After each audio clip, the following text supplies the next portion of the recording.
just so you know. Hello and welcome back to the Bible in Plain View. If this is your first time viewing us, we come to you from the Israel Church of Jesus Philly every third Sunday of the month.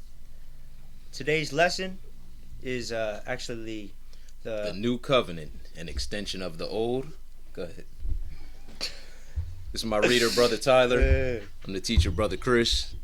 And we're going to get right into this lesson. Thanks for the intro.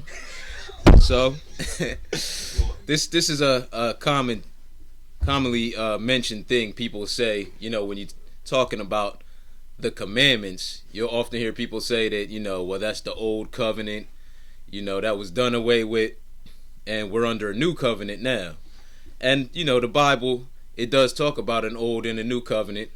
So we're going to see and get some understanding, Lord willing, what this is actually talking about. And we're going to see, does this mean that the commandments are done away with, or is it talking about something else? So we're going to start this off in Jeremiah chapter 31. And we're going to pick it up at verse 31. When you're ready, go ahead. Behold, the days come, saith the Lord. Saith who? The Lord. So this is the Lord talking. And remember, this is Jeremiah. So this is Old Testament. See, even where we're going to read about this new covenant at is starting back in the Old Testament. But go ahead. That I will make a new covenant with the house of Israel and with the house of Judah. And notice who this covenant is with. The same people that he made this old covenant with, as we're going to read. So this is the children that come out of Israel. Go ahead. Not according to the covenant that I made with their fathers in the day that I took them by the hand to bring them out of the land of Egypt. Which my covenant they break. Okay, so a covenant is just basically an agreement. All right, this was an agreement God made between him and the children of Israel, and he's saying that they break it. All right, and basically, we're going to find out this is his commandments. In fact, you can read that, in case we don't have time, at Deuteronomy 4 and 13, because there's a lot to cover in this lesson. So he said, in the day that I took them by the hand to bring them out of the land of Egypt, which my covenant they break. Go ahead. Although I was an husband unto them, saith the Lord. But this shall be the covenant that I will make with the house of Israel. Go ahead. After those days, saith the Lord, I will put my law in their inward parts. Hold up. He said he going to do away with the law and the commandments? No. What'd he say? He said, I will put my law in their inward parts. Hey, he ain't say nothing about changing the law, doing away with the law. He said, I'm going to put my law in their inward parts, talking about their mind and their heart. Because, as we're going to read, prior to this, they had to carry around these commandments with them. And they had a whole way of doing this that the Lord had ordained that changed with this new covenant. So he said, but this shall be the covenant I will make with the house of Israel after those days, saith the Lord. I will put my law in their inward parts, and what? And write it in their hearts. And will be their God, and they shall be my people. And they shall teach no more every man his neighbor, and every man his brother, saying, Know the Lord. For they shall all know me, from the least of them unto the greatest of them, saith the Lord. For I will forgive their iniquity, and I will remember their sin no more. See, and at this time, he even going to give Israel a new heart. And he going to take away that heart of stone, as he call it, and give them a heart of flesh. Because Israel's going to be keeping his commandments. That's why they going to know him here. He said they going to all know me. Because it even let you know in the Bible, he that saith I know him and keepeth not his commandments is a liar. And the truth is not in him. But go ahead. Thus saith the Lord, which giveth the sun for a light by day, and the ordinance of the moon and the stars for a light by night, which divideth the sea when the waves thereof roar. The Lord of hosts is his name. So he talking about it's the same one that put the sun, the moon, the stars up in the heavens. Go ahead. If those ordinances depart from before me. So he's saying if the sun and the moon and the stars just depart, if they just disappear from before the Lord, then what? Saith the Lord, then the seed of Israel also shall cease from being a nation before me forever. Thus saith the Lord, if heaven above can be measured, and the foundations of the earth searched out beneath, I will also cast off all the seed of Israel for all that they have done, saith the Lord. Okay, because, you rarely hear Israel mentioned in a lot of churches these days. They act like that was something that you don't have to do anymore. Now, we're Christian, and that was what he gave to the Jews. But he's letting you know right here, he's not done with this same people. Even though they offended and sinned against him, he's still going to make this new covenant with them in the future, long as it's a sun, moon, and stars. All right, let's go over to the next place, Exodus chapter 24. We're going to take a look at part of this old covenant, because it was a lot involved in this old covenant that God gave to them. Again, you can read part of it is the 10 Commandments. It lets you know these 2 tables of stone in Deuteronomy, but we're going to look at another part of it. Exodus 24, we're going to pick it up at verse 3. Go ahead. And Moses came and told the people all the words of the Lord and all the judgments, and all the people answered with one voice. Okay, so at this point, God had started to give his commandments to the people back in Exodus 20, and he'd been giving them his commandments for these whole next 3 chapters till we get up to where we at now. And Moses, he told the people all the words of the Lord and all the judgments, and what? And said, all the words which the Lord hath said will we do. And Moses wrote all the words of the Lord, and rose up early in the morning, and built an altar under the hill, and 12 pillars, according to the 12 tribes of Israel. Okay, so he gave them more than just the 10 Commandments. If you want to read through these chapters, he told them how to just deal with one another on many different levels, how to buy and deal with their land and everything. But go ahead. And he sent young men of the children of Israel, which offered burnt offerings, and sacrificed peace offerings of oxen unto the Lord. And Moses took half of the blood, and put it in basins, and half of the blood he sprinkled on the altar. And he took the book of the covenant, and read in the audience of the people. And they said, all that the Lord hath said will we do, and be obedient. Okay, so they agreed to this. Again, that's what covenant is, an agreement. Right, and that's why it say he took the book of the covenant. This was all the things God told them to do, to be in this agreement with him. And they said, we're going to do it. And notice he has some blood that he sprinkled on the altar here. So obviously something had to die before he read these book of the covenant to them, and they made this agreement. But go ahead, what verse? 8. And Moses took the blood and sprinkled it on the people, and said, behold the blood of the covenant, which the Lord hath made with you concerning all these words. Go ahead. Then went up Moses and Aaron, Nadab and Abihu, and 70 of the elders of Israel. All right, so he sprinkled all this blood on the people, because in the Bible it lets you know that, I think it's Leviticus 17 and 11, that without shedding of blood, there's no remission. He's talking about of sin. It lets us know in the New Testament, almost all things are purged by shedding of blood. So God, for him to, for us to get right with him, for our sin, something had to die. He needed to see some blood. All right, so that's why he sprinkled all this blood, because it was an animal that died at this point. This is part of this old covenant. What verse? Verse 10. And they saw the God of Israel, and there was under his feet, as it were a paved work of sapphire stone, and as it were the body of heaven in his clearness. And upon the nobles of the children of Israel he laid not his hand. Also they saw God, and did eat and drink. Alright, so notice right after they agreed to do all that was written in this covenant, and he sprinkled the blood on them, 74 people went up and saw God. Alright, because this covenant, this is how you going to, be at one with God. This is how you going to, basically be able to see God, to make it into his kingdom, to get eternal life, is by this covenant. Alright, but go ahead. And the Lord said unto Moses, come up to me into the mount, and be there, and I will give thee tables of stone, and a law, and commandments which I have written, that thou mayest teach them. Okay, so he gave him all these commandments. First he had told it to him, Moses wrote it down. Now he said, come up into the mountain, and I'm going to write it on stone for you, that you can do it and teach it to them. Alright, so again, the title is The New Covenant, an extension of the old, but we're just taking a look at the old covenant. We're going to flip over to Exodus 25 and pick it up at verse 1. Exodus chapter 25 and 1, when you're ready, go ahead. And the Lord spake unto Moses, saying, speak unto the children of Israel, that they bring me an offering. Of every man that giveth it willingly with his heart, ye shall take my offering. And this is the offering which ye shall take of them: gold, and silver, and brass, and blue, and purple, and scarlet, and fine linen, and goat's hair. Okay, let's skip down to verse 6. Onyx stones, and stones to be set in the ephod and in the breastplate. And let them make me a sanctuary, that I may dwell among them. Okay, so all of this offering that he said, let them bring it willingly, because God had blessed them when they came out of Egypt to spoil the Egyptians. They borrowed, it said, of the Egyptians whatsoever things they asked. The Egyptians gave it to them.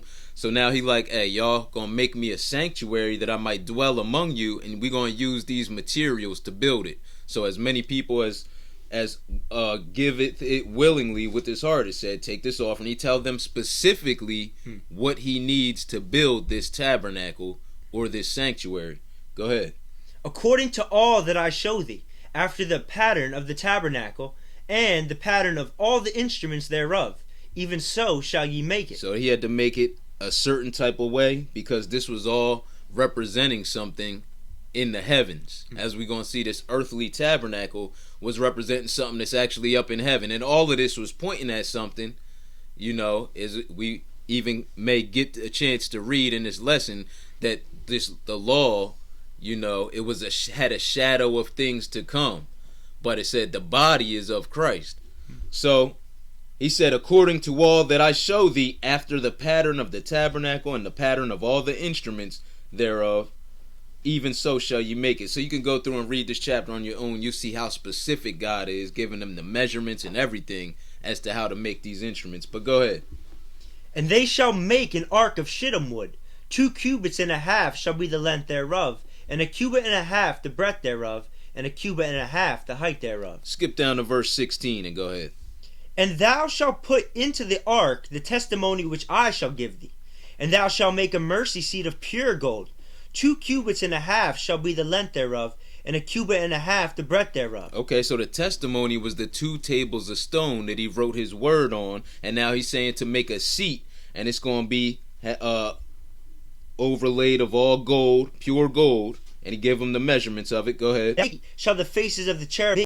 Okay, so the angels. Therefore shall he wash his flesh in water, and so put them on. And he shall take of the congregation of the children of Israel 2 young kids of the goats for a sin offering, and 1 ram for a burnt offering. Okay, so Aaron had to even put on some holy clothes before he went in here. He had to do everything according to, how the Lord set it up. And he had to, it said, bring a young bullock for a sin offering and a ram for a burnt offering. We're going to find out that's to clean himself up. But all of this is pointing at something. And it's all pointing us towards Christ. What verse? 6. Go ahead. And Aaron shall offer his bullock of the sin offering, which is for himself, and make an atonement for himself and for his house. Because Aaron's the high priest, and he the only one that could do this. Or whoever is high priest that comes after him out of his lineage, only the high priest could do this, and only on this one day out of the year, as we go and read. Go ahead. And he shall take the 2 goats and present them before the Lord at the door of the tabernacle of the congregation. And Aaron shall cast lots upon the 2 goats, 1 lot for the Lord, and the other lot for the scapegoat. Alright, so then after he killed the bullock for himself to clean himself and his household up, as it said at verse 6, he gonna bring in these 2 other goats and cast lots to basically get an answer from the Lord as to which one is going to be the scapegoat and which one is going to be for a sin offering. Go ahead. And Aaron shall bring the goat upon which the Lord's lot fell, and offer him for a sin offering. But the goat on which the lot fell to be the scapegoat shall he present alive before the Lord, to make an atonement with him, and to let him go for a scapegoat into the wilderness. Alright, so after this, we see one of these goats was going to be killed for a sin offering, and one of them was going to be let go into the wilderness. This is all pointing at Christ, as I said. But skip down to verse 15 and go ahead. Then shall he kill the goat of the sin offering that is for the people, and bring his blood within the veil, and do with that blood as he did with the blood of the bullock, and sprinkle it upon the mercy seat and before the mercy seat. And he shall make an atonement for the holy place, because of the uncleanness of the children of Israel, and because of their transgressions in all their sins. And so shall he do for the tabernacle of the congregation, that remaineth among them in the midst of their uncleanness. Okay, so there's the goat that was for the sin offering. It said this was to make an atonement. Again, you can even read in the New Testament. It's Romans 5:11, I believe, but it calls Christ our atonement. You could see where all of this was pointing us towards Christ. These animals that were used in the sacrifices had to be without blemish. Pointing at how Christ was going to come without sin. So this was all representing and teaching Israel what to expect when the Messiah came. What verse? 17. Go ahead. And there shall be no man in the tabernacle of the congregation when he goeth in to make an atonement in the holy place, until he come out, and have made an atonement for himself, and for his household, and for all the congregation of Israel. Skip down to verse 20 and go ahead. And when he hath made an end of reconciling the holy place, and the tabernacle of the congregation, and the altar, he shall bring the live goat. And Aaron shall lay both his hands upon the head of the live goat, and confess over him all the iniquities of the children of Israel, and all their transgressions, and all their sins, putting them upon the head of the goat, and shall send him away by the hand of a fit man into the wilderness. And the goat shall bear upon him all their iniquities unto a land not inhabited, and he shall let go the goat in the wilderness. Okay, so this is all again pointing to Christ, because he died, as we know. He was in the grave for 3 days and 3 nights, and then he went up, he was resurrected and went to meet the Father. You could read in John where, when Mary sees him, he tells her, touch me not, for I am not yet ascended, to the Father. He said, but go and tell my brethren, I go to my God and your God. So he was going into it. In here, we see one goat they confessed all the sins over him and sent them into the wilderness, to a land uninhabited. Now, Jesus went up into the third heaven, where he let us know no man has ascended to heaven. You could read that in John 3:13. He said, only the Son of Man that came down from heaven. So all of this was pointing at Christ, but he had to use 2 goats, because he ain't going, resurrect the goat. True. But this was all teaching Israel what Jesus was going to come and do. Skip down to verse 29 and go ahead. And this shall be a statute forever unto you, that in the 7th month, on the 10th day of the month, ye shall afflict your souls. Which it lets us know is talking about fasting. You can read that in Isaiah 58. So the children of Israel fasted on this day. And what else? And do no work at all. And it was a high Sabbath, so they couldn't work during that day. Go ahead. Whether it be one of your own country, or a stranger that sojourneth among you. For on that day shall the priest make an atonement for you, to cleanse you, that ye may be clean from all your sins before the Lord. It shall be a Sabbath of rest unto you, and ye shall afflict your souls by a statute forever. Let's go over to Daniel chapter 9. We're going to try to speed this up, because there's a lot. I might have put a little too much in this lesson, but hopefully I can do a full length one on it. Anything that we can't cover here today. Daniel 9, pick it up at verse 26.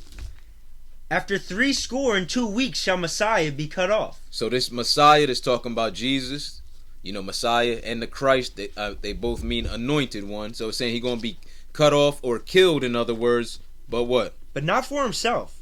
And the people of the prince that shall come shall destroy the city and the sanctuary. Because Christ, he died for the people, and shortly after that, in 70 AD, the Romans came through, they besieged Jerusalem, and they scattered all of Israel into captivity. Go ahead. And the end thereof shall be with a flood, and unto the end of the war desolations are determined.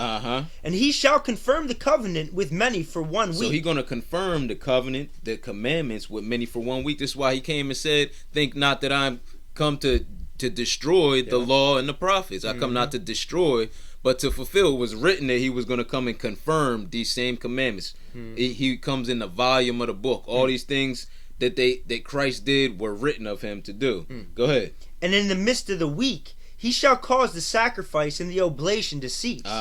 And for the overspreading of abominations he shall make it desolate. Okay, so it's saying in the midst of the week he gonna cause the sacrifice and the oblation to cease. That's talking about when he died, they're gonna stop sacrificing. Now we saw on the Day of Atonement that they had to bring this blood within the veil. Only on this one day could the high priest even come in there. So let's go take a look at what happened when Christ died in Matthew 27, and we're gonna pick it up at verse 46. Matthew chapter 27 and verse 46. When you get there, go ahead. And about the 9th hour, Jesus cried with a loud voice, saying, Eli, Eli, lama sabachthani. That is to say, my God, why hast thou forsaken me? And even this that Jesus is saying, you can read this in Psalms. I think it's either chapter 22. That's how it starts off, because this was all prophesied. Go ahead. Some of them that stood there, when they heard that, said, This man calleth for Elias. And straightway one of them ran, and took a sponge, and filled it with vinegar, and put it on a reed, and gave him to drink. Okay, so you might have in your references, this is also was prophesied in Psalm 69, verse 21. Go ahead. The rest said, Let be. Let us see whether Elias will come to save him. Jesus, when he had cried again with a loud voice, yielded up the ghost. And, behold, the veil of the temple was rent in twain from top to bottom. Hold up. It said, read that again. And, behold, the veil of the temple. The veil of the temple. This is the part where we were reading about that the priest could only go to make this atonement on the 10th day of the 7th month. And he had to bring some blood in there. That was ripped in half. That's why Daniel foretold that when the Messiah is cut off, he's going to cause the sacrifice and the oblations to cease. Oblation, another word for sacrifice. That he paused that when he died, because even the place where they went to sacrifice and do the atonement was torn in half. Go ahead. Okay, let's go to the next place. Psalm. We'll skip that. We're going to go to Hebrews 8. You can read for your notes Psalm 110 and 4. All right, we're going to go to Hebrews 8 and verse 1. When you're ready, go ahead. Now of things which we have spoken, this is the sum. We have such an high priest, who is set on the right hand of the throne of the majesty in the heavens. Hold up, who's set on the right hand? Jesus. Right? This is what the Bible tells us. It even says that in Psalm 110. The Lord says, sit at my right hand till I make thy enemies thy footstool. So now notice it's calling him high priest here. See, now notice before we were reading about Aaron doing this, but when Christ died, now he's taking on this job, as his Bible is going to explain. Go ahead. A minister of the sanctuary and of the true tabernacle, which the Lord pitched, and not man. For every high priest is ordained to offer gifts and sacrifices. Wherefore, it is of necessity that this man have somewhat also to offer. Okay, go ahead. For if he were on earth, he should not be a priest, seeing that there are priests that offer gifts according to the law, who serve unto the example and shadow of heavenly things, as Moses was admonished of God when he was about to make the tabernacle.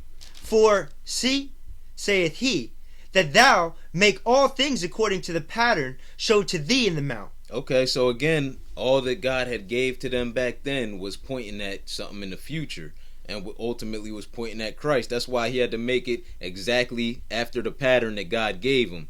Again, if you go back and read that Exodus 25.